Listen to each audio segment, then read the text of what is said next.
There's something happening here.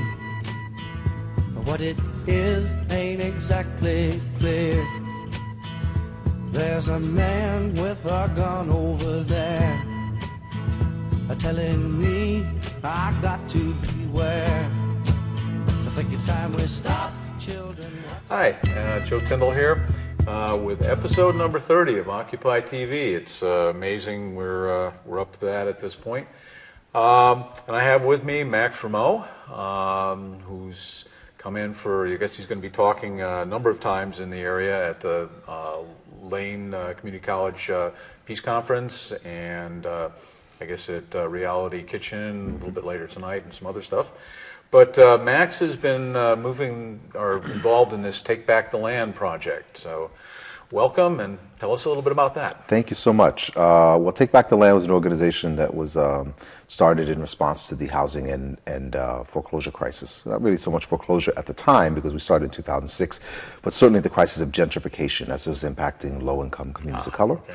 But more recently, what we became known for is identifying vacant government-owned and foreclosed homes, breaking into them, and moving people without homes into homes without people. Mm-hmm. And we also have been waging eviction defenses, where we physically blockade and prevent the police from evicting families from homes. Okay. Yeah, I guess one of the things this morning I was listening to Democracy Now!, and although this is not a particularly new piece of information, I guess today in the United States, 1 out of every 2 people lives either at or below the poverty level, which is a frightening statistic for, the American dream and the number one society and all the rest of the myths that we're told. But our society is basically being cored out, and increasing homelessness, foreclosures, bankruptcies, all that stuff. So take it, dude. Well, I think that really raises the question, what exactly is the American dream, and what is it supposed to be? And I think too often it represents in the minds of people the opportunity to play and ultimately win the lottery. Okay. And that we're far too willing to tolerate high levels of poverty and high levels of injustice if somehow there's a remote 1 in 1 billion chance that we will win the jackpot. So, in other words, the lottery being a tax on stupidity? Yeah, the lottery is a tax on stupidity, and our willingness to put up with an economic system that has really, really wealthy people get over, and the majority of people remain living under conditions they shouldn't be living under, just because one day one of us poor suckers could end up being one of the wealthy. And I've had people say that to me. Okay, we can't correct any of this economic injustice because one day I might win the lottery. Yes. And they say it with all sincerity, and it's excuse me, folks, it's time to wake up. Yeah, well, I had a similar conversation with a good friend of mine who went to a conference together in Miami, and we were driving, and we were talking about the economic systems and what he liked and didn't like, and he was a fervent advocate of the way capitalism works. That some people get very wealthy and some people could remain very poor. And I said, well, why are you such a fervent supporter of this? He said, because one day I could get this, and he pointed to the big, huge houses that are on Star Island. I think that would be bad enough if it weren't for the fact, I think it was made worse by the fact that the guy who was in the car with me was homeless. Yeah. And he was willing to tolerate his own position in the society's structure that allowed him to become homeless in the richest country in the history of the world, because one day he hoped that he could get a house with more bathrooms than he could possibly ever use. Yeah. And a lot of this comes down, I remember during the 1970s when, these ideas were being repeated over and over and over and over, that it's, a message of social Darwinism, which is rich people are rich because they're more evolved. They've made the moral choices. They're more disciplined. Et cetera.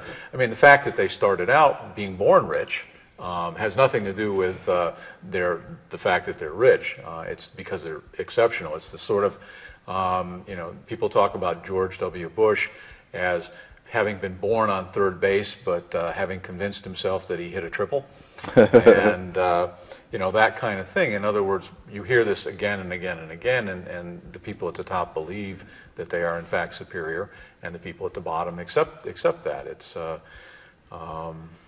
it's just sad, and a combination of that and the whole stern father, strict father type pedagogy, where you accept hierarchies. It's. I think the hierarchies is the important part here, because it's one thing for people to think something or believe it, but it's another than to set up systems of government and economic systems that then reinforce that and put that into place. So you have, as a result, these structures that were created in order to advance the idea of a social contract, where we say, okay, look, we're both going to need roads. Instead of me building my own road and you building it, let's build a road together. So you would create these governments to do those things that we need to do in common. And instead of helping the people, regular everyday people who need to do the things in common, that government takes money from the regular people and then gives it to the really, really wealthy. And this is this is not just people believing in some abstract sense that I'm better than everyone else is. This is actually setting up systems of government and setting up economic systems to enforce that. This is not at all new. I mean, if you look back in history, I mean, 12,000 years ago is the first time that there's any evidence of agricultural or animal husbandry. Before that, we were hunter-gatherers. We followed the food, and the only wealth you could have was what you could carry. And then when you have agriculture, you can have permanent settlements, and with permanent settlements comes surplus wealth, which raises the question of who owns the surplus wealth.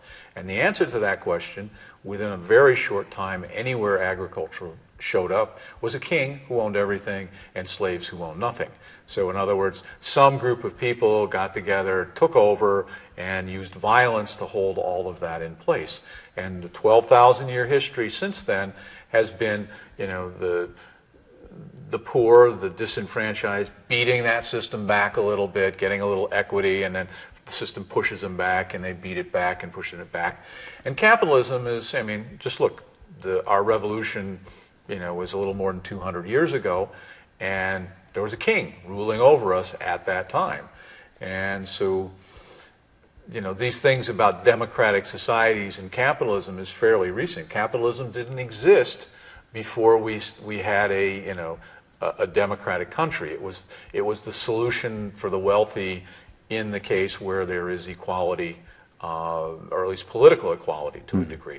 Well, a couple of things. First of all, the vast inequalities that existed during the time of feudalism in Europe did exist in Europe, but there are many other places in the world where that was just not the case. Certainly in the Americas, where the Native Americans did not have the same relationship to land. Many parts of it, and many parts of Africa as well, where the relationship to land was different. So there were some peculiarities about the way that European history developed, probably largely due to climate and other reasons, which didn't become universal around the world. In terms of the way that the specific history of the United States developed, I think your analysis is exactly right. That there was a particular kind of clash happening with people who had some level of money but didn't have political power, and then they wanted to be able to exercise both, and they did that by getting rid of the king, but not getting rid of the status that came with having money and ultimately having slaves. In the Constitution, we had the 3/5 law, or the 3/5 principle, where you could vote 3/5 of the number of, in other words, a slave owner could vote 3/5 of the number of the slaves, but of course the slaves couldn't vote. Right. Those kinds of inequalities built into the system. Of course, women couldn't vote. In most places, if you didn't own land, you couldn't vote. So there are lots and lots of ways to disenfranchise people. But throughout history, the struggle has continued, and more we we give the franchise to other people. And periodically throughout American history, we've had to beat back the owning class. We had the robber barons, we had the New Deal. We've had to do this periodically where there's a redistribution, because capitalism is essentially unstable. It concentrates wealth, it gets to a crisis, and then we do a redistribution. It concentrates wealth, we get to a crisis, and it does a redistribution. But today, the thing about capitalism is it sort of works if there's growth. But today, we've run into limits to growth.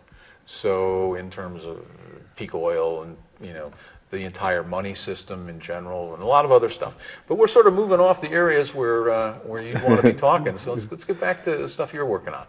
Yeah. So, well, in terms of distribution, what has happened, because some people have been able to accumulate a whole lot of money, and land relationships in this society, as well as most societies, is based on how much your ability to buy land.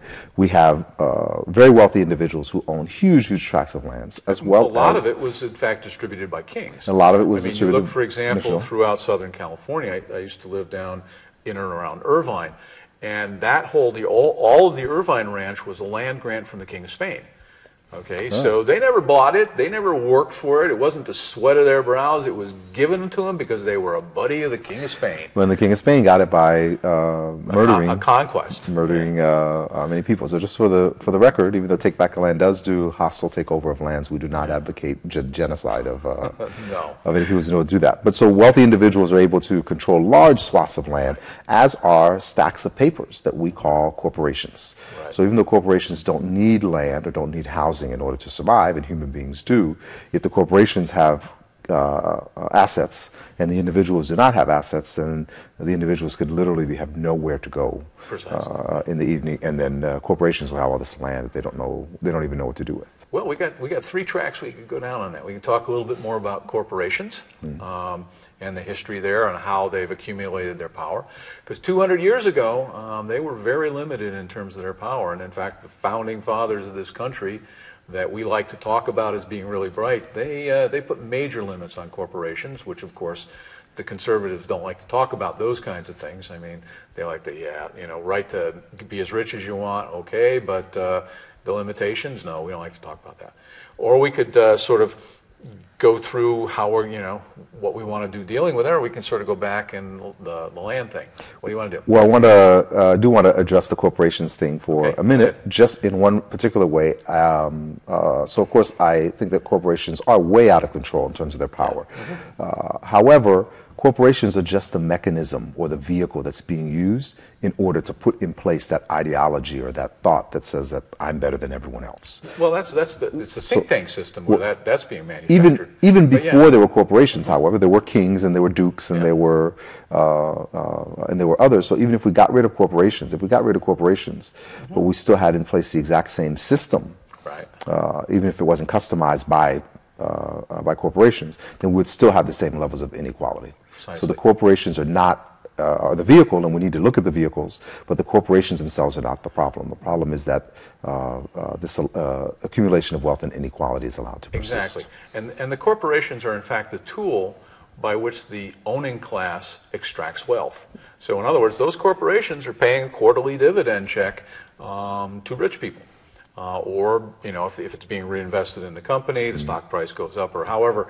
But they are able to extract wealth from the company based on all the privileges that we've given it in terms of it can live forever, it can do whatever it wants, et cetera. But that's one side of it, and they can actually do that without a corporation. Exactly. But what makes the corporation, the other side of that makes the corporation so powerful and out of control, that in addition to allowing the exact same amount of extraction of wealth as I could do individually, it also completely and totally seals the individual from responsibility. Precisely. With the corporation of the wrongdoings of the corporation. So I could not have a corporation and I could do something wrong, but then I would be arrested or charged for that.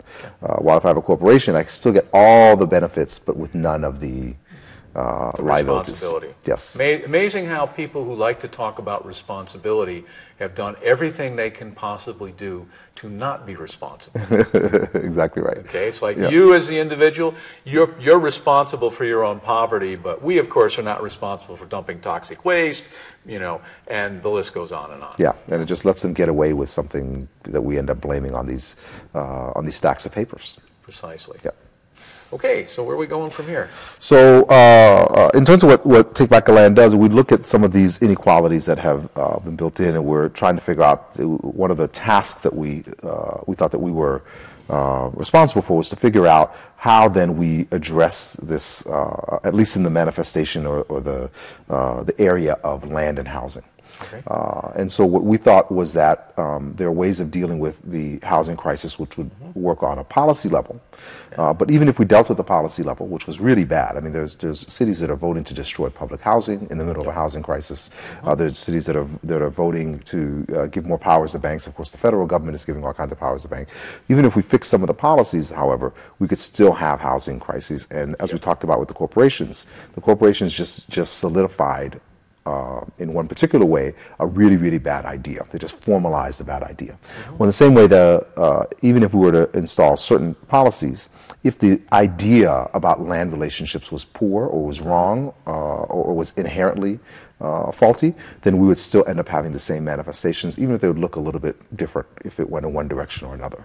So how would we deal with not just the policy areas, but the structural issues of land relationships themselves? And so in October of 2006, Take Back the Land identified a vacant piece of land in a black neighborhood in Miami, and we seized control over that land, and we built an urban shanty town there. So much in the same way that Occupy has done, except we did this in October of 2006 rather than in 2011. And we don't call it occupying land, we call it liberating land. We think the banks are occupying our homes right now, and the corporations are occupying some of our public squares right now. We want to liberate those places from banks and liberate those places from the corporations, and instead we want to make them available for human use and human needs. Yeah, and you guys survived a court challenge, didn't you, on this? Well, we did. We found a loophole in some laws in Miami.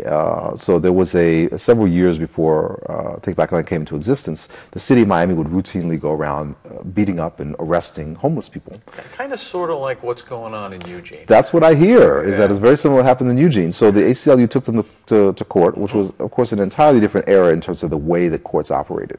But basically the city of Miami was getting beat really bad in court, and they threw in the towel effectively, and they conceded a few things, and the main thing that they conceded was that being homeless in and of itself is not a crime. Precisely. And so by conceding that, they were able to then come up with a settlement. So that meant if homelessness is not a crime, then people who are homeless cannot be arrested for anything that they do, which is considered life-sustaining conduct. And that included eating, sleeping, going to the bathroom. What they called it responding to calls of nature was what the legal term. Pee and poop. Pee and poop. Responding, the lawyers call it responding to calls of nature. Socializing. Yep. And sheltering one from the elements. And so we just took this idea, and this was only the law in Miami, although it's called the Pottinger Settlement. The Pottinger Settlement has been used as a model, anyhow, in many cities across the United States, although most cities are rolling that back now. But it is the law in the city of Miami. So we took that and we thought if one homeless person could use the Pottinger Settlement in order to build themselves a little shack and protect themselves from the element and and engage in life-sustaining conduct, then there's no reason why 20 or 30 or 50, for that matter, homeless individuals couldn't do the same thing. Which is exactly where we are here in Eugene now. Which is exactly where we are in Eugene now with the Human Rights Ordinance, is that right? With the Human Rights... Well, we've got a couple of things. We've got a Human Rights Commission, we've got a variety of those. But we had a homeless task force that came back, and after a lot of controversy, did consent that by October 1st there would be a camp open where the homeless could live. And so we are looking at that. It's going to take a huge amount of effort to make that happen. It's one of the Occupy's looking over proposals for campaigns, and I submitted my 2 pages, 12-point font. I played with the, it's very thick. I played with the borders, the margins, but that's a proposal, and we're going to be working on it. Yeah. So in general, I think it's good. I think in terms of movement building and in terms of the way that we look at campaigns, I think it's important that we are clear about what we're fighting for in the long term versus what we're fighting over the short term. And what happens is we get the position we get put in, especially as a lot of these cities now are banning sleeping on park benches and banning sleeping in the park. We end up being caught in the unenviable position of fighting for the right to sleep on a park bench. But the truth is, we are not fighting for the right of people to sleep on the streets. We're fighting for the right of every human being to have housing. And it's difficult to see that sometimes when we're so busy just trying to not have all of our rights rolled back and rolled over.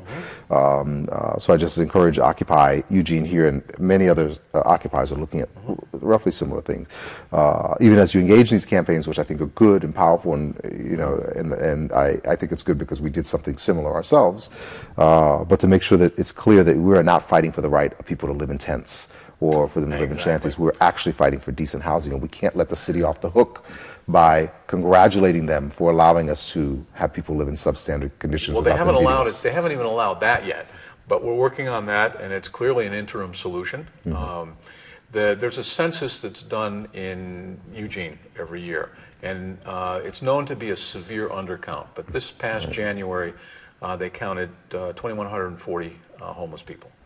Wow. The real number is probably somewhere around 10,000, and that doesn't count all the people who are couch surfing. And the underhoused. The underhoused. And Eugene is not a big city. No, it's not. 157,000 people. There's 350,000 people in Lane County itself, so Springfield, Eugene is more than 2/3 of that together. But so we do have a large unhoused population, very large population of street kids, younger people on the streets. But so our goal is, in the short run, is to get a camp open. Call it a village, call it a camp, call it temporary, call it whatever you want, but at least a place where they can sleep, leave their junk, pee, poop, eat, socialize, do whatever, and become saner. I mean, if you look at what happened at the camp itself, we did have someone die on the camp, or that's questionable at this point, and we're looking into that. We sort of accepted the official story because there's sort of a police occupation of our camp towards the end, and so there's some questions there. We're gonna be working on that, but. Well, just for the for the record, I think it's a tragedy when things like that happen. It's happened in a couple of occupies throughout the country. But homeless people die in fights and in arguments and from hunger and from exposure to the elements every day in the United States. And so when those who are responsible for caring for the homeless and are not doing so, then turn around and blame those who are trying to care for the homeless for the deaths that would have, in many instances, happened anyway. I think that's something really, really suspect. But in terms of building these villages, which again, that there's a few different cities that are looking at doing that. I think one of the incredible things that are happening in this time, in this moment in history, is that people are widely recognizing that the social contract is broken. But instead of sitting around and complaining about it, or instead of waiting for an elected official to solve it, we are reinventing the social contract, and we're actually fulfilling our responsibilities to one another. And if we can't do it through government by paying our taxes and having that entity take care of it, then we're finding other ways to do it. And I think that's an incredible testament to people who are engaged in Occupy. Well, I think that to a large degree, Occupy sort of has been built, or the pressure for an Occupy-like action has been building for a long time. I mean, starting again in the 70s, following the Powell letter, we were co-opted. And so political protests shut down for a while. It was a very effective campaign, shut it down pretty solidly. But there still were lots of these little groups around trying to do stuff. But it wasn't bad enough yet for them to actually get out of their comfort zone. And now it's gotten bad enough. And so I think that's the distinction, because I used to do a lot of political organizing back in the 70s and in through the 80s, ran campaigns, actually ran for office once. And that particular summer, I personally knocked on 8,000 doors. But it ran referenda campaigns, did a whole bunch of stuff. And then by the end of the 80s, it had shut down. It was really hard to organize, but now it's coming back. People are waking up. Well, while we all like to think that social movements just move in a straight line and go forward, it really is more like the ocean, where it ebbs and it flows. And there are times when we are winning and advancing our agenda, and there are times when we're losing and we're reeling. And the white backlash that happened against the civil rights movement in the 1970s, and then the Reagan administration throughout the the first 3 quarters of the 1980s were just absolutely devastating to social movements. And we really took some steps back, and it became very difficult for us to recover. Now it looks like, as a result of the crisis, which has destroyed so many lives and impacted so many lives, that we're making a move in the other direction. And we could actually win some real things this time around. So it's a question of not if this is going to happen, but what exactly are we going to be able to win during this time in history. So what do you think we're going to be able to get? So now many occupiers and many other organizations around the country are engaged in these eviction defenses and what we call land liberations, where they open up these homes. And to date, the default demand has really been around reducing mortgage principal. So if you have a homeowner who owns $200,000 on their home, we do an eviction defense and you get the mortgage dropped to $100,000. And I think that's been the default thing. That's what a lot of organizations are moving towards and are doing. Take Back the Land does not believes that principal reduction is good, and we believe that it's necessary, but we also believe that it is inadequate for this moment in time. So while principal reduction is good as in some very specific circumstances, particularly around fraud, if a bank is engaged in fraud, it should automatically have $100,000 knocked off of the mortgage, no ifs, ands, or buts about it. But in a real way, just knocking off some principal off of a mortgage does not actually solve the housing crisis. So there's several limitations to principal reduction as a solution to this to the problem here. One is that principal reduction only benefits homeowners. So if you are a renter and you're living in a place that's foreclosed, it has no benefit for you whatsoever. The other thing is it only helps, even among those homeowners, it only helps homeowners who have a job. Because if your principal is reduced, even if it's reduced in half, that means you just have half the mortgage payment that you're not able to make, as opposed to the entire mortgage payment that you're not able to make. And then in terms of broader social justice issues, the majority of people of color have never owned their own home, which means that even if principal reduction were able to be applied universally, which it can't, but even if it were able to be applied universally to every single mortgage holder, it would still disproportionately not help people of color. It would disproportionately help more middle income and higher. Ironically enough, it would help more higher income as a percentage, not as a total number, more higher income people than it would middle and low income people. You have to be fairly high up in the pecking order in order to be able to afford the down payment and the mortgage on a house to start with. Exactly right. So and so this is a pretty significant limitation to principal reduction. Without saying that principal reduction is bad, certainly as a solution to the housing crisis, it certainly does not qualify. In addition, even if, all of those issues aside, principal reduction by itself doesn't put one more body into one extra home. And according to census statistics, at the end of 2010, there were 18.5 million foreclosure-related vacant homes in the United States. And there were 3.8 million homeless people in the United States. We could actually wipe out homelessness overnight in the United States by merely matching up people who are homeless with the homes that have already been paid for with our tax money that was used for a bailout. We could just match those two up. So I think in this historic moment, we shouldn't go for just the lowest hanging fruit of principal reduction.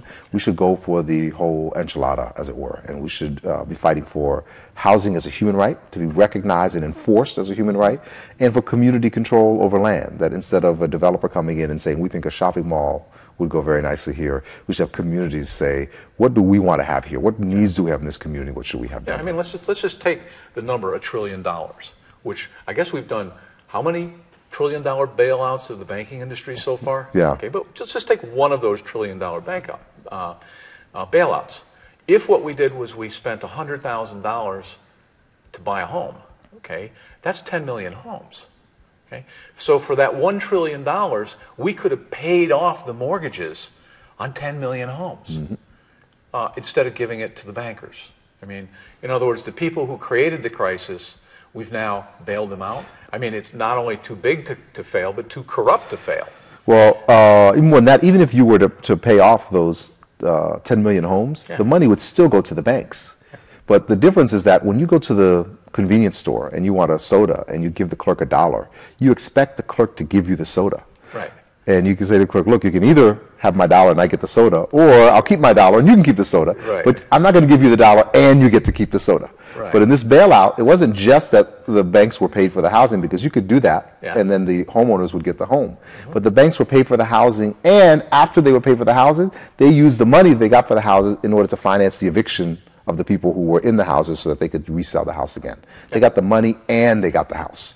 And I think it just doubles down on what was already a flawed process. Yeah, but the issue is that essentially the uber rich have bought the government. Okay, and now we have the Citizens United decision that allows them to, unlimited amounts of money to go buy the remaining pieces of the government that they don't already own. I think technically they leased the government with an option to buy. I see. That's another way to put it, but same difference. Same difference, exactly Same right. difference. Yeah, in the end, that's exactly the same. So Take Back Atlanta is moving towards the political objectives of elevating housing to the level of human right and securing community control over land. Yep. And what that means in practice is that when we take over vacant homes or when we engage in eviction offenses, our demands are not, please give this person a $100,000 mortgage. Yeah. Our demands are that the house should be handed over to a democratically controlled community land trust, and the communities can make decisions about what to do with those In other homes. words, we're reasserting the common.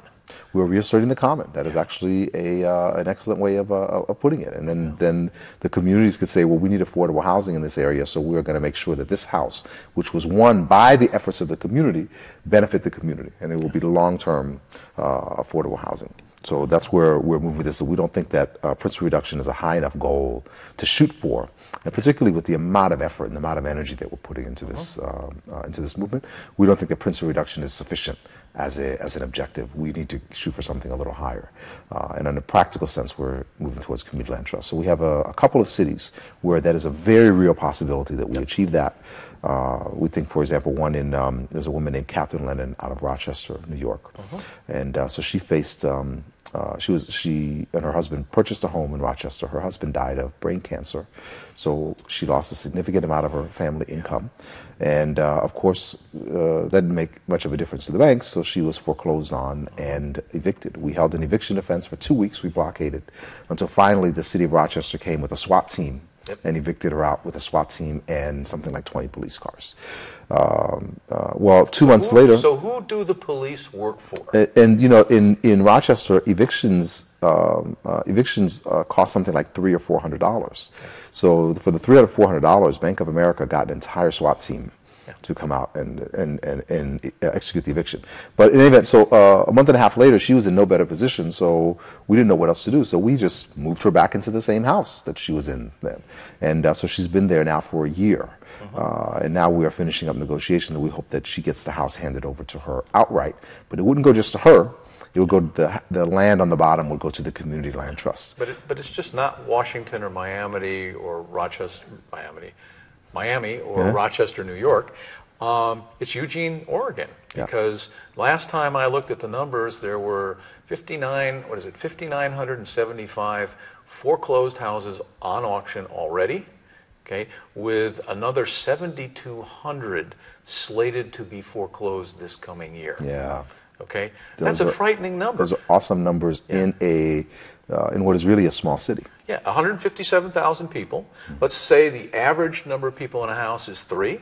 That means that we're looking at roughly 50,000 homes. Yeah. 7,000 homes is 1 out of every 7 houses in Eugene is underwater and likely to be foreclosed on. Yeah. Okay, so it's not, for all you right-wingers out there, it's not these poor people, these bad people, these immigrants, these, let's use the term black people.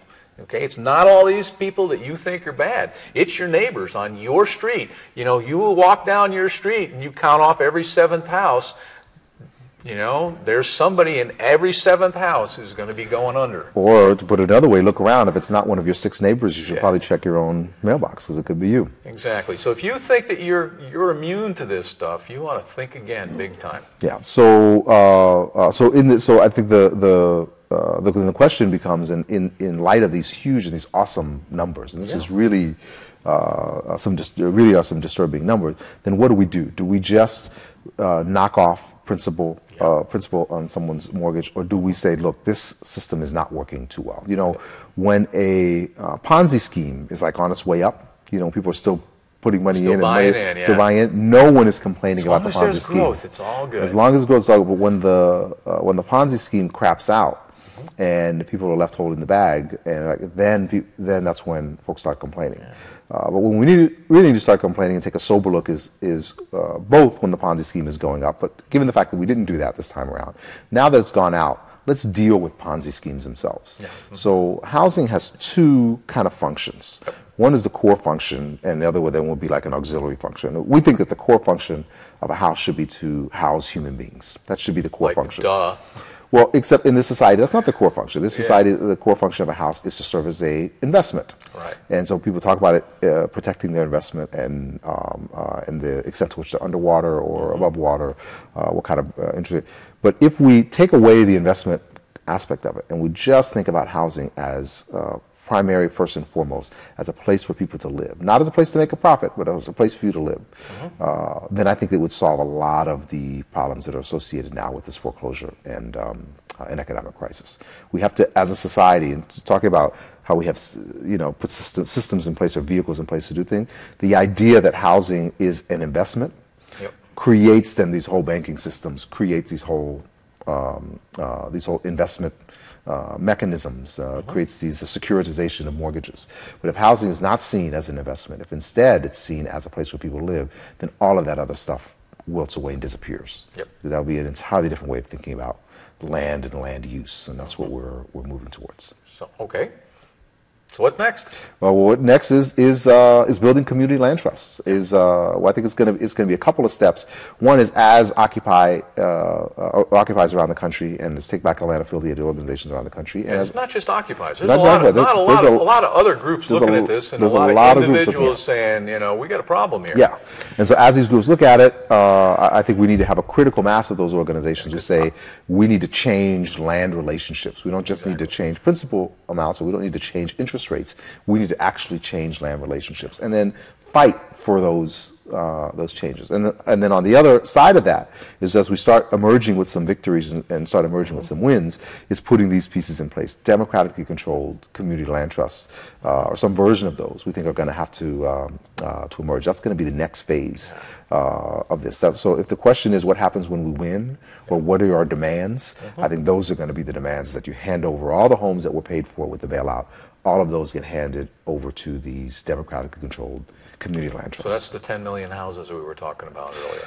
That's the 10 million houses we were talking about earlier, and those would be handed over to that, and then that would take 10 million housing units off the market, off the fluctuations of the market, and we could make them permanently affordable, and we could define affordable the way we wanted to. It wouldn't have to be defined according to these federal guidelines. And essentially what that would do is, if we put 10 million homes into this community trusts, at 3 people per home, that's 30 million people, that's 10% of our population, and that would stabilize things pretty much. And that would stabilize things for a long, long time to come if those were permanently affordable. Now, if we just to give them to people, and then the people could then resell them at any price they wanted, then that would in fact destabilize. Precisely. Yeah, so these would have to be, we'd have to set up the community land trusts in such a way that nobody could get rich off of them. But agreed. The argument is that, a lot of people have gotten enormously rich by pulling from the common through the monetization, the rape of the commons.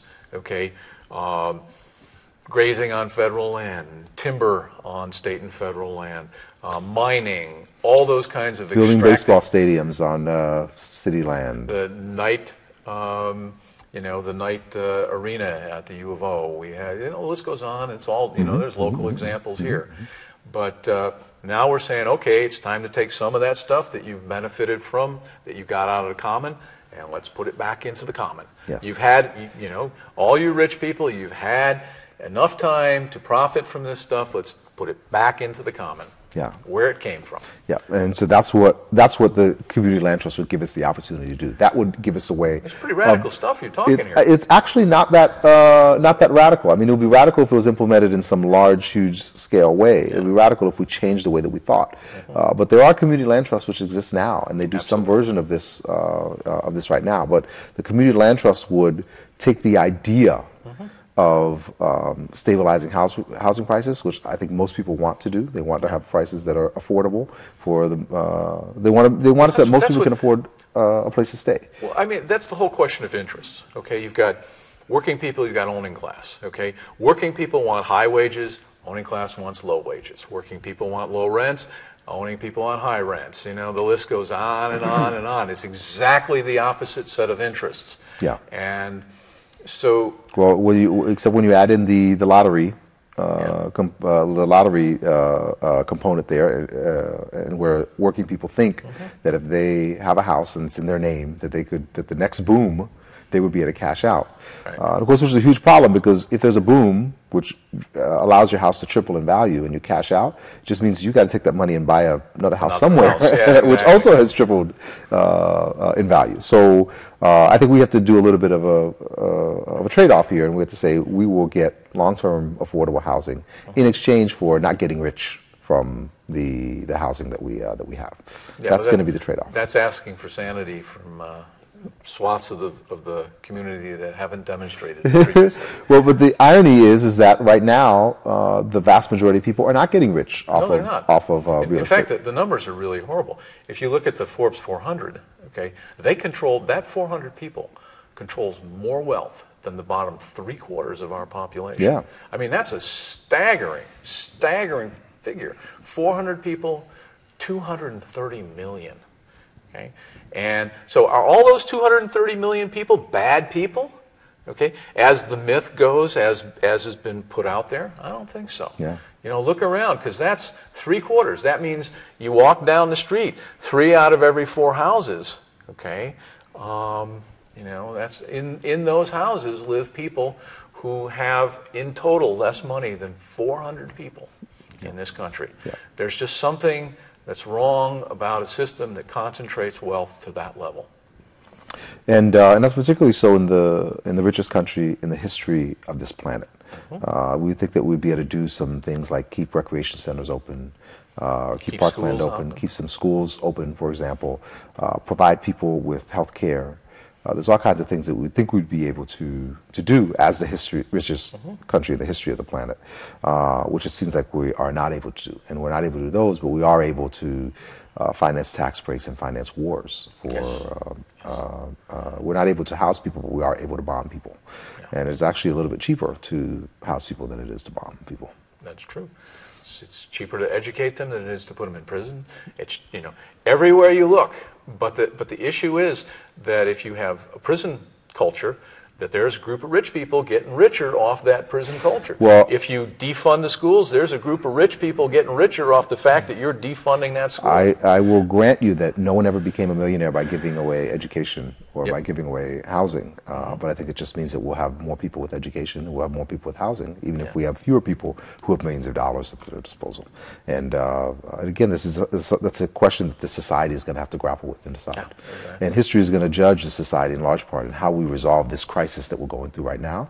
And are we going to resolve it by giving an additional tax break to the wealthy, or are we going to resolve it by developing human beings rather than just developing In other words, well, not just developing human, but servicing human beings.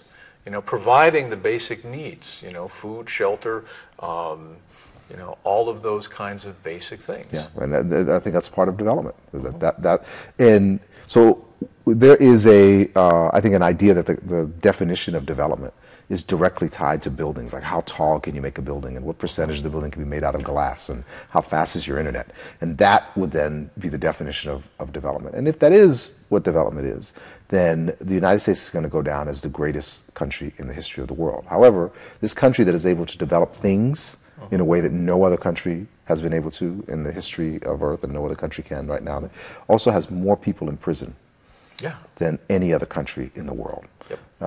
And so the United States has an incredible ability to develop things, but really lacks in its ability to develop human beings. And part of that developing human beings is education and is an adequate amount of food, good diet. But again, it's, you know, there's other factors that went into the creating the prison system. I mean, the war on drugs is a huge one. I mean, you look at the number of people who are in prison for what is essentially victimless crimes, particularly marijuana.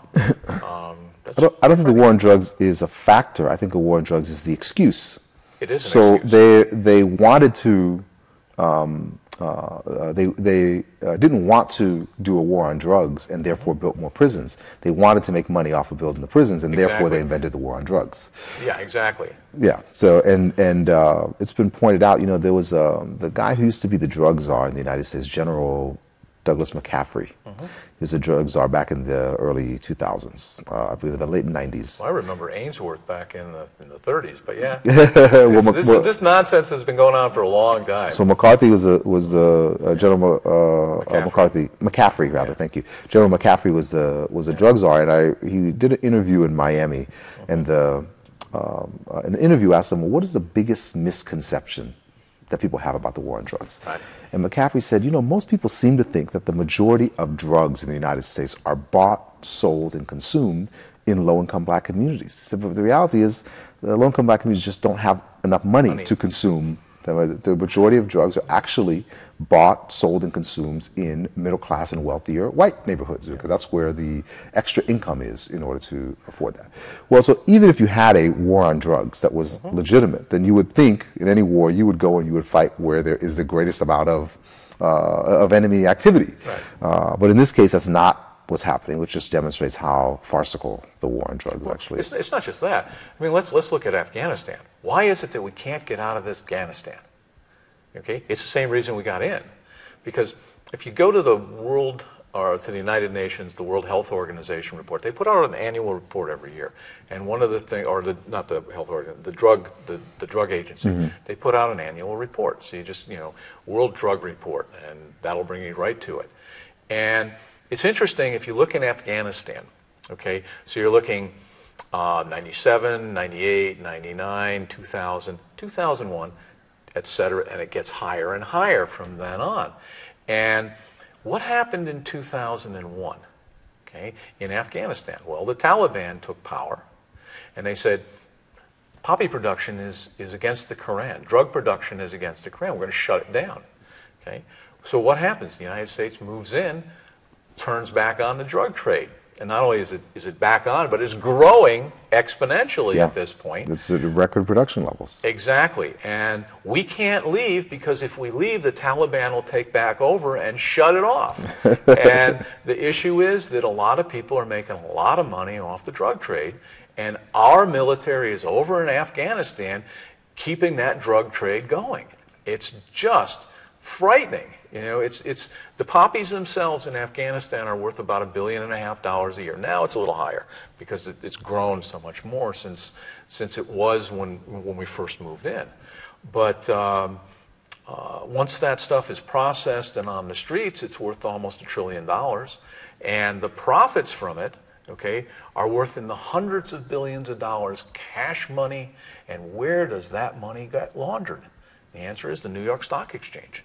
Would you want to be the president that tells rich people that suddenly $250 billion in cold hard cash is going to disappear from the New York Stock Exchange every year? And, you know, when you're thinking about why we can't seem to get out of Afghanistan, maybe you ought to look there.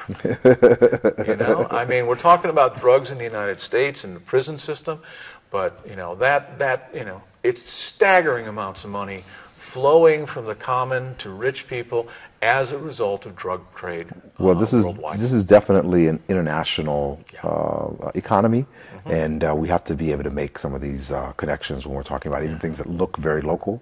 That there's actually this huge web of international connections. It's enormous. But you're starting to see leaders in various countries saying, "Look, the drug war hasn't worked, and we got to start thinking about something else." Okay, We'll so see. back to it's not black people smoking marijuana. It's being smoked all over the place. Yes, exactly right. So we can't use the scapegoat of of race or class to blame those kinds of things. Right, but I think the point here is that there's a bigger objective or a bigger idea, and then these are just mechanisms through which those things are fulfilled. Yeah, so, And that's the case with the drug war, and that's certainly the case with with corporations, and of course the housing market itself. So, yeah, we can. That was sort of interesting, but we're down to about 10 minutes. So, what do you want to talk about? Well, too much to talk about. All these good things. all these good things. So, I would like to just chat about some of the what we think some of the next steps are going to be in the way that the fights against foreclosures is happening in the United States.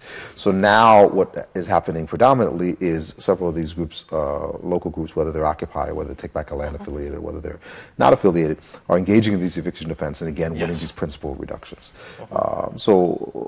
First thing about that is most people are familiar with the settlement that just happened between the banks and the federal government, where there's some kind of settlement. The banks are supposed to give a certain amount of money in principal reduction there.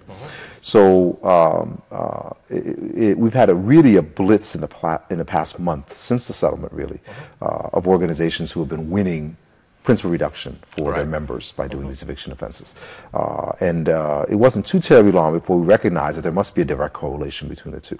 And of course, every time that the banks give in and give principal reduction to any one of these families, it counts towards their total. Yep. And who are they giving the principal reductions to? Well, are they giving it to working people, or are they giving it to people? Well, they're giving it, so we don't have the full accounting of it just yet. I'm sure we will, and I'm sure there's going to be plenty of Bank of America executives who got huge principal reduction, and they got full credit for it.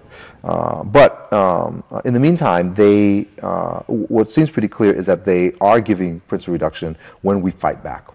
And so one of the lessons here, certainly in the short term, is that when we fight back, we will be able to get some results. Even if there's, for all kinds of bizarre reasons, there seems to be a crossing of interests happening between the banks and what we're doing. So Frederick Douglass was right. Power never concedes without a demand. Right, or without a settlement with the AGs. So we are, when we engage in these fights, it looks like we are winning. So organizations around the country, including here in Eugene, it seems that if you wage some of these eviction offenses, that the banks will come and negotiate because it's in their own best interest, because it helps them meet their settlement goals for the lawsuit. So I think that is an interesting development. But step in the right direction. Well, at least temporarily, because once they pay off their settlement, which will probably happen in 2 years, maybe even a little bit less, then they're going to stop with that. So we need to get these, moving while we can. But there's going to come a time where it's not going to be so easy anymore. So that's happening. It's almost happening as a matter of course right now. But I think there still are going to be a couple of other developments which have to happen behind that. Number one is that we can just limit the eviction offenses to one house here and one house there and one house there. There has to be some way of combining eviction offenses. And I think that's going to happen in two ways. One is we are starting to see organizations declare eviction-free zones in communities. So there's a small one which was declared in the Washington, D.C. area. They are doing one in Minneapolis. They're doing one in Rochester, New York. And the idea is that any eviction which happens in between this street and that street, this avenue and that avenue, is going to be challenged. You're not going to have any free and clear evictions. We're going to challenge you. We're going to blockade. And I think when this happens, when a critical mass of these happen, it's going to change the math for cities, where they're just not going to be able to go in and do the dirty work of the banks and get kind of carte blanche on it. So I think that's that's going to be a significant move for us as it relates to the fight against foreclosures and the fight for housing as a human right. And then the second big development I think is going to happen is right now when the fights occur, when we have a victory or a chance to negotiate, we're negotiating for the individual families. So in other words, we're saving the Jones family. When the bank says, what are your demands? We say, we want the Jones family to either have the house or it's way too small. Way too small. So at some point, we're going to have at least dual track demands, which is, what are we doing for the Jones family, which is going to be either give them a principal reduction or give the house outright to the community land trust and they get to stay there. That'll be one potential track. And then the second track is going to have to be something on the public policy side. We're going to have to be able to say, these are the series of laws that you have to change, and we're not going to stop until you change these laws. And when those two things are combined, the eviction-free zones and the stepping up of demands to also include policy things. We're going to have, let's say, 10 eviction defenses happening at the same time in an eviction-free zone, and we're going to say we're fighting these 10 homes as one fight, and we want all 10 handed over to the Community Land Trust, and the city has to change these series of laws, and that's the only way that this fight is going to end. So I think that's where some of the evolution of this particular area of struggle is going to occur. Well, I mean, a lot of that's very exciting. I mean, it's changing the underlying society, but it's only one piece in a much bigger puzzle. Yep. Okay. So, any thoughts on some of the other pieces? Yeah. Well, I think if we're able to change land relationships and establish that housing is a human right, and establish a different relationship to land, and healthcare is a human right. Well, let's go one at a time. If we're able to establish that, it's not going to be a huge jump for people to see two things. One is to recognize what other human rights are out there, and to recognize that our ability to realize those, not just see them or recognize them, but our ability to realize them as human rights is going to lie entirely in our ability to fight for them. So I think this is as important as it is to win this just on its merits. The foreclosure crisis and the housing crisis has turned this area into a beachhead, where if we are able to secure victory here, we would then be able to bring up all these other rights that we want to advance. Absolutely. In other words, if you win one, that gives you the momentum to win the next, right. to win the next. Right. To get a change into the society that respects human beings as opposed to profit. Yeah, and I think we're going to have to do, I think our best chance of doing that is with the beachhead strategy rather than all at once strategy. But again, we only got a few minutes, but let's talk a little bit about organizing. What sorts of things are we going to be doing? Because some of these campaigns are about protest. I mean, you ring a house, that's a protest. Assuming that you can get the discipline, the organization, package your message, get people out there. But at the same time, you still have to penetrate into the larger community that's sort of bought these ideas about wealth and, I will win the lottery, and, rich people are rich because they deserve it, and we shouldn't tax the rich because they're the job providers, and all of these myths that have been generated, most of which are not true. But how are we going to deal with a larger campaign? Well, I think that is what is at the core of organizing. So when we have these actions, almost regardless of what city we have them in, it attracts a large number of bystanders who just come and they want to see the action. They're interested in it for some reason. And it turns out a significant number of the people who come to see it either are in a similar position or know someone who's in a similar position, and that's why they want to see it. Yep. So there is, it's almost a crime against humanity for an organizer to be at this event without a clipboard and a sign-up sheet. All right. So if you're planning on one of these events and you show up there and you don't have a clipboard, we're coming after you. This is a serious crime. So in addition to the objective of winning the House, the even bigger objective that you can win even if you don't win the House is to organize more people into the movement. Hearts and minds. And when you organize more people into the movement, then we have to be able to have the conversations about what we want the society to look like and why it should look like that. And that's just not a talking to process. That is a dialogue that's going to go both ways. Yeah. Because there's a lot of people you'll talk to that'll get it. There's a lot of other people who won't get it. So how do you get the message to people who don't get it at this point? Well, I think at this point we focus on the people who do get it. I think for good or for bad, as a result of this crisis, people are rethinking things. So I think it's hard to remember this now, but there was a time not that long ago when you could buy a house one day and it would double in value in the next year and you could sell it. Right? So if at that time in the early 2000s you'd go up to a random person on the street and say, if someone's not able to pay their mortgage, should they be evicted?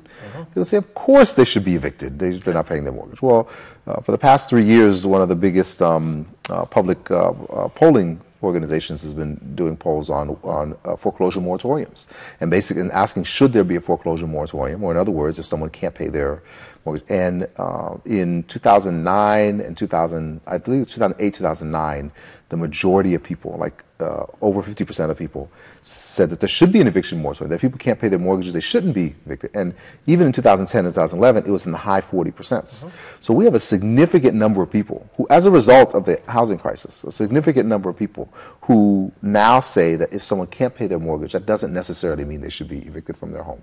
This is a huge change. We don't have that far to push them along, to bring them down the road. So we've got plenty, we've got 50, something around 50% of the population who is already there. Pretty much, yeah. They're getting there. We should not abandon them in order to cater to the 20 or 30% who don't believe, who are never going to believe this at all. And on that, we're going to have to wrap it up. It's been an absolute pleasure. I love talking to people that I agree with. And this has been Occupy TV, and we will see you next time. Good.